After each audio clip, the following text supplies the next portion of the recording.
Hey everyone, and welcome. I am absolutely thrilled to have you join me for this explainer today. We're about to go on this truly incredible microscopic journey to explore the literal blueprints of life. We're going to dig into those hidden, tiny mechanisms that literally assemble us from the ground up and make us exactly who we are. It's going to be fascinating. To start things off, I want you to literally just look at your own hands for a second, or if you're near a mirror, catch a quick glimpse of yourself. Have you ever really stopped to wonder, why do I have my mother's eyes? Or maybe you have your father's smile.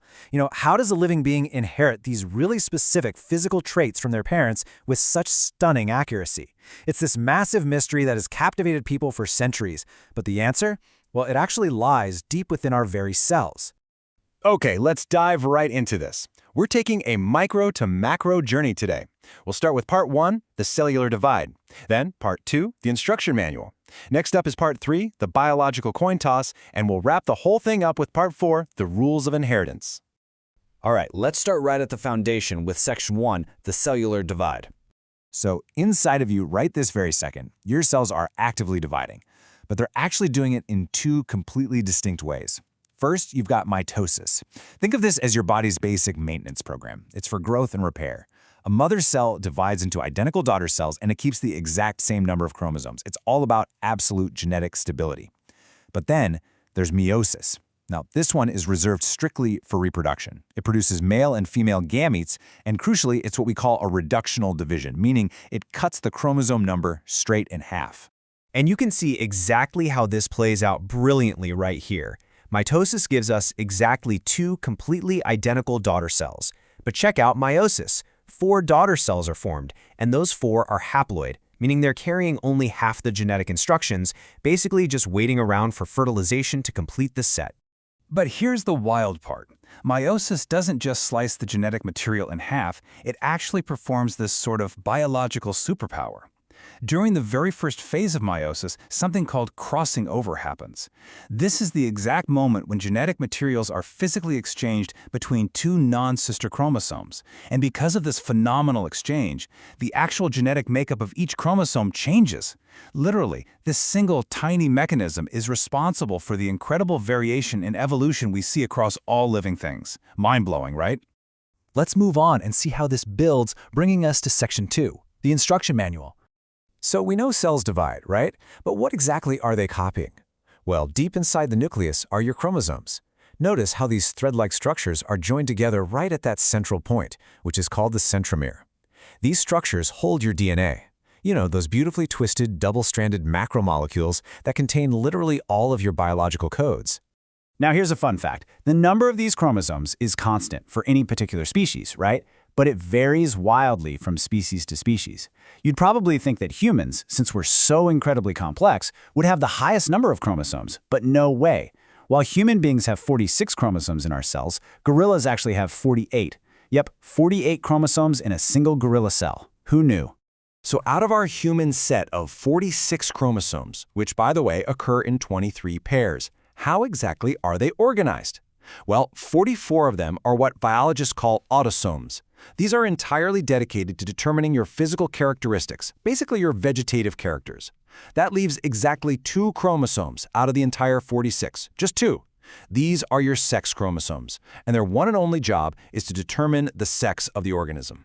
Which is the perfect segue into section 3, the biological coin toss. Let's see how those 2 specific chromosomes do their job. Have you ever noticed that the global human population naturally hovers at roughly half male and half female? It's not a coincidence at all. It is a mathematical certainty that's quite literally built into our biology. It all comes down to the gametes. You see, females carry 22 pairs of autosomes and 1 pair of X sex chromosomes. That means their genetic contribution to sex is always going to be an X. Males, on the other hand, carry 22 pairs of autosomes and 1 pair of sex chromosomes made up of 1 X and 1 Y. Therefore, exactly half of a male's sperms carry an X chromosome and the other half carry a Y, a perfect 50-50 split. So the crucial point here is what happens when we follow these genetic pathways. If a sperm carrying an X chromosome fertilizes an X-carrying ovum, the child inherits XX and is a girl. But if a sperm carrying a Y chromosome fertilizes that exact same ovum, the child inherits XY and is a boy. Because females exclusively provide X chromosomes, it is 100% the father's sperm that determines the sex of the baby. And because that sperm pool is a perfect 50-50 split of X and Y, well, we end up with a world population that's roughly half male and half female. Nature's ultimate coin toss. Okay, so we understand how we get our sex, but what about the rest of those physical traits? Let's zoom way out to our final macroscopic level. Section 4, the rules of inheritance. To truly grasp genetics, which is the whole branch of biology dealing with heredity and variation, we absolutely have to talk about Gregor Johann Mendel. He's widely known as the father of genetics. Now, Mendel didn't study humans. Actually, he studied pea plants. Why? Well, mostly because they have really distinct contrasting characters, a super short life cycle, and they're incredibly easy to cross-pollinate.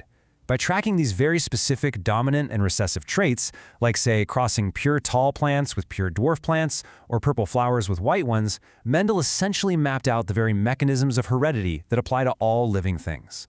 Let's bring this directly back to you. Take a look at these human traits. Do you have curly hair? How about dimpled cheeks? Do your earlobes hang free rather than attaching straight to your head? Or can you roll your tongue into a little tube? If you answered yes to any of these, guess what? You are actively displaying dominant genetic characters. These are traits governed by dominant genes, meaning they easily and visibly express themselves in your external appearance, which biologists call your phenotype. Now, what's really fascinating about Mendel's law of dominance is what happens to the recessive traits. When parents with contrasting characters are crossed, the dominant character is what naturally shows up in that first generation. But look at the rule on the right. The recessive trait, like say a non-rolling tongue or a dwarf plant height, it doesn't just vanish, not at all. It remains hidden deep in their genetic code, their genotype.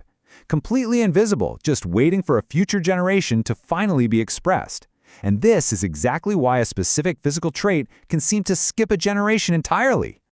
So, think about the whole journey we just took, from the precise division of cells in mitosis and meiosis, to the 46 individual chromosomes safely holding your DNA, to that 50-50 biological coin toss of the X and Y chromosomes, all the way to those dominant and recessive genes passed down through the ages. You are, quite literally, a biological masterpiece.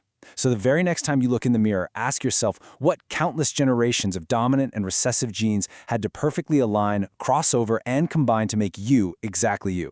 I really hope this explainer has left you just as fascinated by the blueprints of life as I am. Keep exploring, keep asking questions, and I'll catch you on the next one.